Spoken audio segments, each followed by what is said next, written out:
Oi, gente, tudo bem? Sou Isadora, estudante de psicologia. Meu Instagram é @minha.isapsi, para quem quiser começar a me seguir.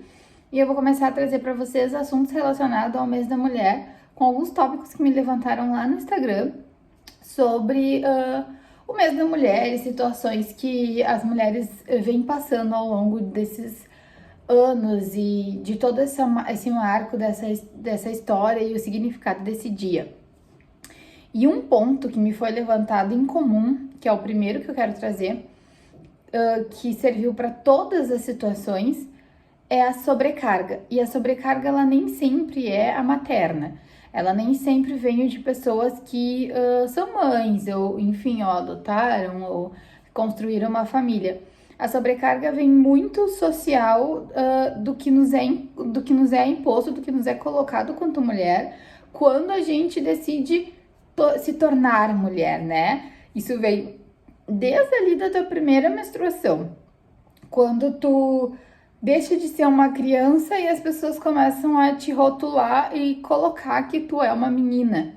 E que porque tu é uma menina, eles começam a cuidar da forma que tu tem que sentar. E que porque tu é uma menina, tu tem que cuidar da forma que tu vai falar. E aí, se tu é uma menina, talvez tu não possa mais fazer brincadeiras tão ingênuas quanto antes, porque tu já menstruou. E aí entra questões como a puberdade e questões sexuais no qual a gente não pode conversar muito abertamente quanto os meninos conversam entre si, porque a menina ela tem que ser mais reservada. E a gente consegue ver hoje, na adultez, o quanto esses pequenos fatores, desde que a gente é criança, como mulher, nos trazem sintomas prejudiciais depois na vida adulta. E essa sobrecarga, ela é uma sobrecarga, por que a gente diz social? Porque ela é emocional, ela é psicológica, não é que naquele instante tem alguém dentro da nossa casa dizendo que a gente tem que deixar a casa toda arrumada, ou que a gente tem que dar conta de tudo, ou que a gente não pode deixar a louça suja, ou que a gente tem que fazer 20 coisas ao mesmo tempo. É porque em algum momento da nossa vida a gente ouviu por diversas vezes que a mulher dá conta de tudo e que a mulher consegue fazer várias coisas ao mesmo tempo e que isso é um benefício e que o homem consegue fazer uma coisa só por vez. Por isso que quando tu pede uma coisa, ele não consegue fazer outra ou prestar atenção em outra. E assim, por fator psicológico não é assim, né? Por fator neurológico não é assim. O nosso cérebro ele é exatamente igual, né? Ele é formado exatamente da mesma forma. Tem as situações atípicas que envolvem transtornos e formações neurais, mas isso não tem a ver com sexo, né? Isso não tem a ver com gênero. Então, essa sobrecarga, ela vem de um contexto, né? Ela vem de um contexto que vai mexer conforme a nossa idade, principalmente ali depois dos 20 anos, que tu não é mais uma criança, tu não é mais um adolescente, mas tu também, tu se tornou um adulto, tu já trabalha, tu já estuda, tu já saiu da escola, provavelmente pode ter começado uma faculdade ou não, dependendo da classe também, né, da questão de classe, e faz com que nesse marco tu tenha que despertar para a vida. E ali as pessoas começam a te cobrar um relacionamento mais sério, mais duradouro. Começa a te cobrar também se tu tem intenções de ter filho em algum determinado momento. Então ali o marco dos 20 anos é um marco que traz essa bagagem de tá, e aí tu não vai começar a tua vida, tu não vai desenvolver alguma coisa, tu não vai ser... Que tipo de mulher tu quer ser? Tu vai ficar só em casa, tu vai depender do marido, tu vai ser uma grande empresária, tu vai ter 5 filhos... E aí, sabe? E assim como os homens têm as cobranças sociais deles também, né, que são impostas, a gente tem muito mais. Porque a gente tem que ser tudo, né? E a gente conseguiu conquistar tantas coisas ao longo da nossa trajetória que hoje a gente tem que estar em todos esses lugares. Mas não era esse o sentido da conquista. Acredito que as mulheres que lutaram por nós há um tempo atrás, elas não queriam que a gente fosse tudo, desse conta de tudo e tudo ficasse tão pesado para nós. Elas queriam nos dar o direito de escolher. E isso tem uma diferenciação muito grande quando tu começa a entender o sentido disso. Eu queria poder escolher não ficar em casa, eu queria poder escolher aonde eu vou enfiar o meu dinheiro. Mas eu também queria poder escolher não ter filhos. Eu também quero poder escolher ou só ter filhos e não trabalhar. Então, é muito comum, né, que esse direito de escolha, ele venha com aquele ônus de, tá, já que tu queria escolher e agora tu tem direito de tudo, então agora tu pode ser tudo, fica bem à vontade. E aí então tá, vamos lá, colocamos isso nas costas e fomos pro mundo ser tudo. E aí hoje a gente é empresária, a gente é trabalhadora brasileira, às vezes é CLT, às vezes é as duas coisas, a gente é mãe de um ou mais filhos, a gente tem que ser esposa, a gente tem que botar uma mesa posta, a gente tem que tá envolvida em questões, às vezes do parceiro, auxiliar, às vezes no financeiro da casa, às vezes na parte secretariado da casa, que é a que sabe o dia da vacina, que é a que sabe como é que tá a mochila, quem é a que sabe as coisas, a contabilidade da casa, como é que tá a sua empresa, como é que tá a empresa do marido, que toca as coisas. Também é aquela que tem que fazer o almoço, que tem que fazer a janta, que tem que deixar a louça limpa, que tem que deixar a roupa na máquina. E as coisas foram ficando todas para nós. Porque se a gente queria ter direitos, então toma todos, né? E agora tu pode ser tudo. E ninguém nos perguntou se a gente ia ficar cansada, né? A gente não se perguntou. Mulheres não perguntam para outras mulheres se isso não cansa. E eu acho que essa troca que as mulheres têm que começar a fazer entre si. Porque o machismo que a gente fala, ele não tá só no homem. E o machismo, ele não é a diferença entre macho e fêmea.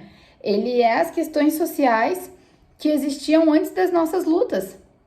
Então, o machismo, às vezes, é sem querer, por tu ter escutado a vida toda um pai e uma mãe do teu lado falarem que era daquele jeito, quando tu chegar na frente de outra mulher, tu acabar não agindo de uma forma solidária com aquela mulher, e sim de uma forma julgadora. Porque é muito comum a gente apontar o dedo de mulher para mulher. E por mais que a gente esconda e disfarça um pouco isso, não, é comum.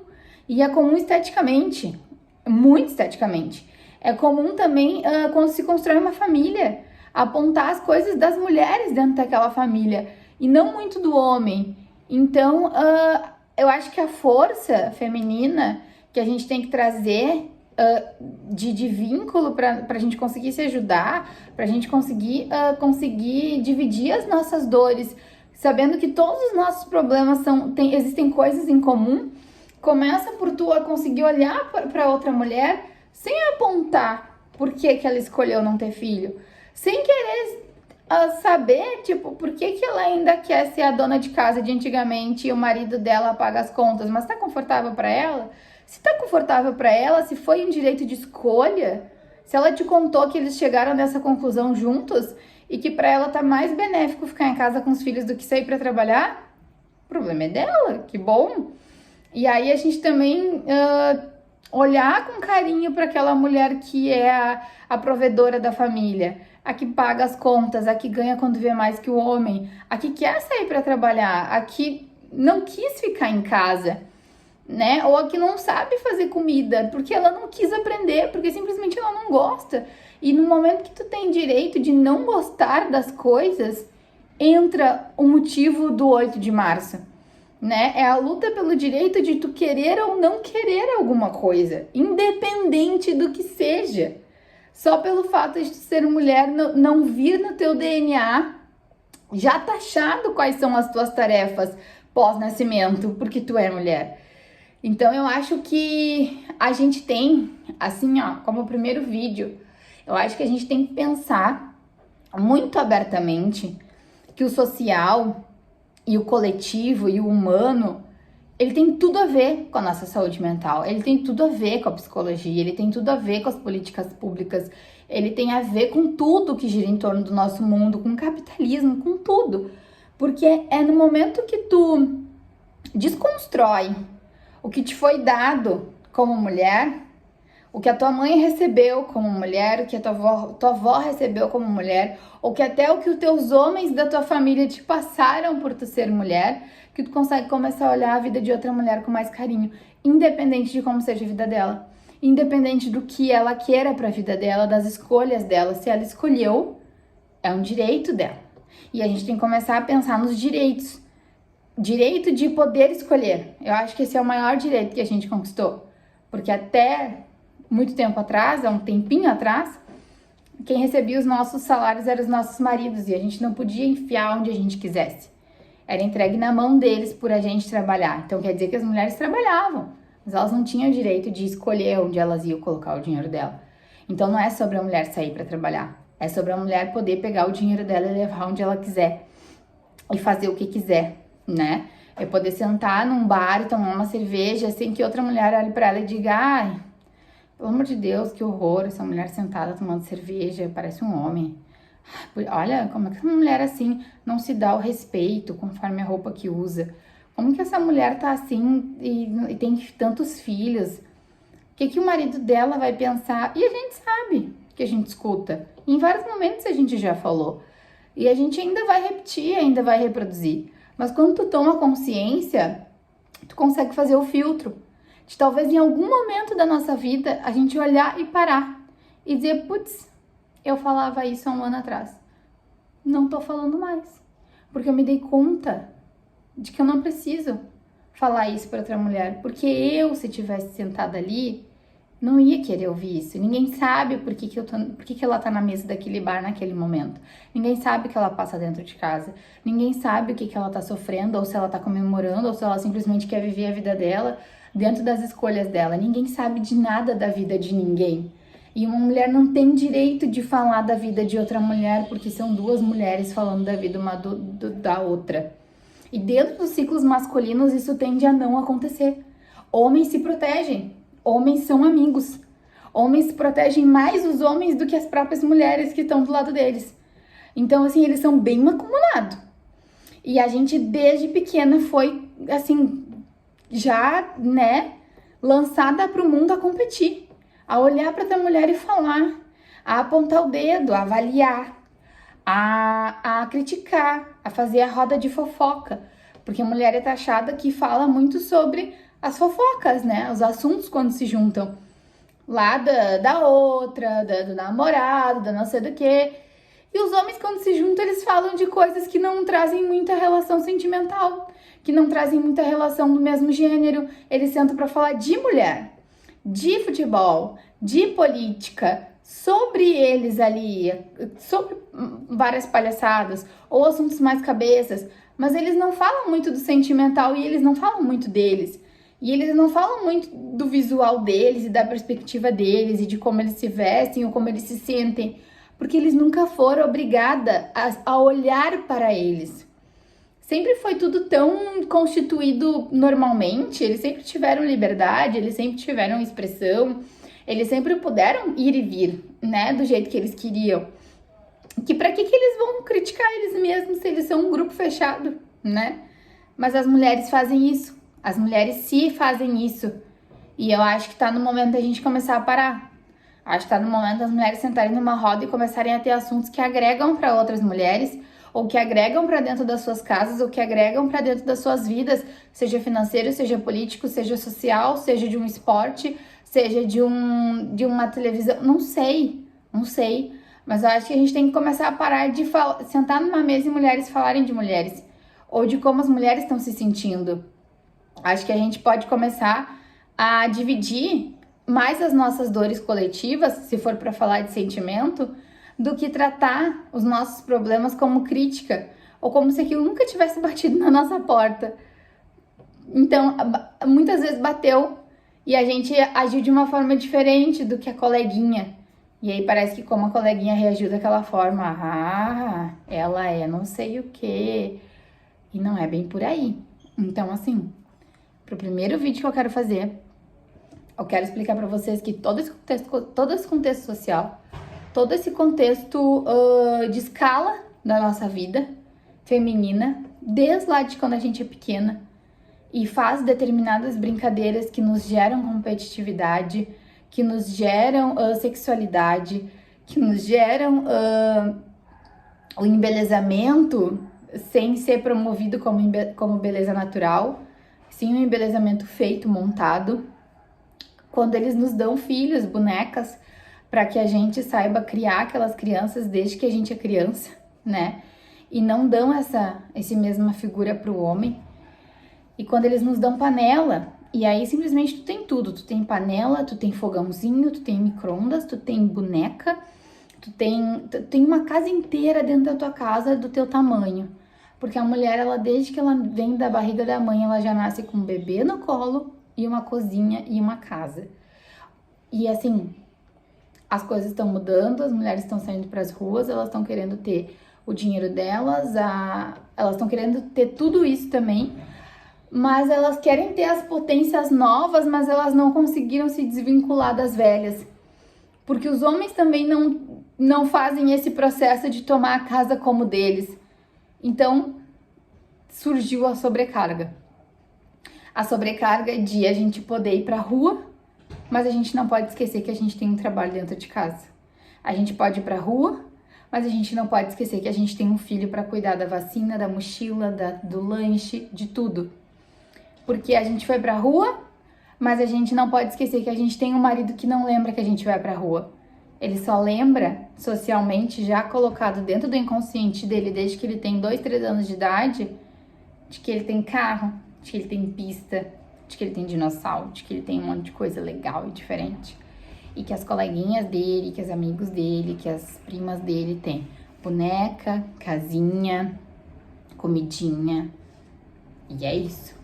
E as coisas na adolescência se casam muito bem, se descobre a puberdade, se descobre o que é um romance, o que é um amor, mas o que ficou lá na infância, o que foi estipulado para nós dentro daqueles ciclos de brincadeira vicioso, né, de papai e mamãe e família, né, e eles terem mais carros e objetos e coisas para explorar, e bola e esporte sempre envolvido na vida deles.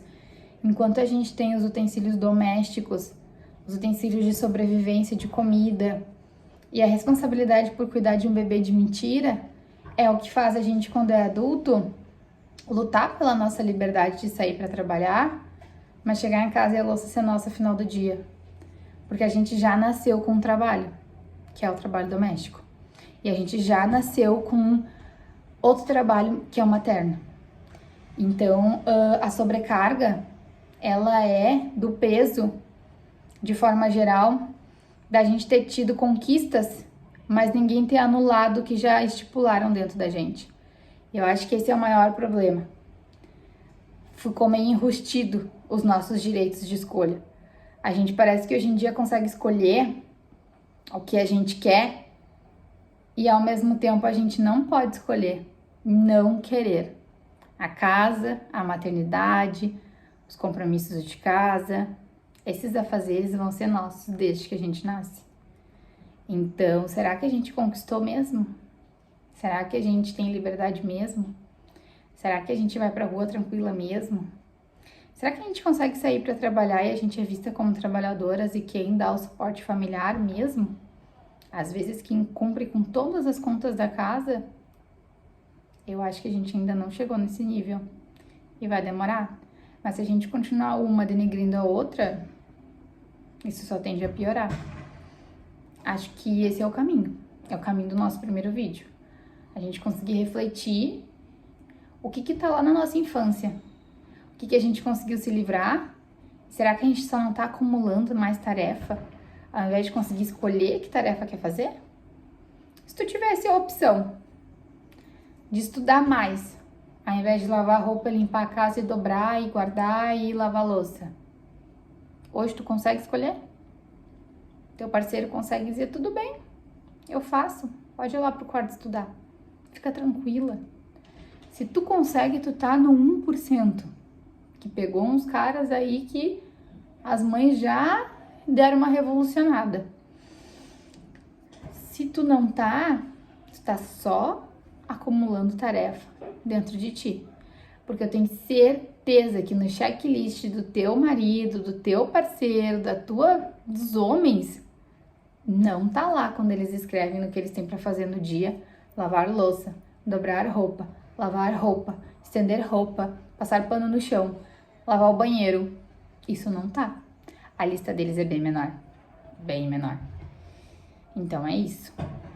Esse é o nosso primeiro vídeo. Espero que vocês tenham gostado. Espero que esse amontoado de informações seja bem reflexivo. Se vocês tiverem necessidade de ouvir mais de uma vez, escutem mais de uma vez para conseguir entender o contexto do que eu vou linkando até chegar nessa conclusão de sobrecarga. Qualquer dúvida, eu estou à disposição. Eu acho que é por aí. Entendendo esse primeiro desfecho do que nos foi dado, a gente consegue trabalhar pontos dentro das relações e dentro da vida da mulher que são bem pontuais. Pontos estéticos, pontos de tipo de relacionamento, pontos de abuso, pontos de violência, ponto de denigração de uma mulher para outra. Aí a gente consegue trabalhar os tópicos. Mas dentro, assim, o tópico maior de todos esses mini tópicos que acontecem com a mulher é o que é nos dado de origem e o que não nos foi tirado, mesmo que a gente possa hoje escolher alguma coisa. Então tá, é isso. Muito obrigada. Espero que tenham gostado. Até a próxima.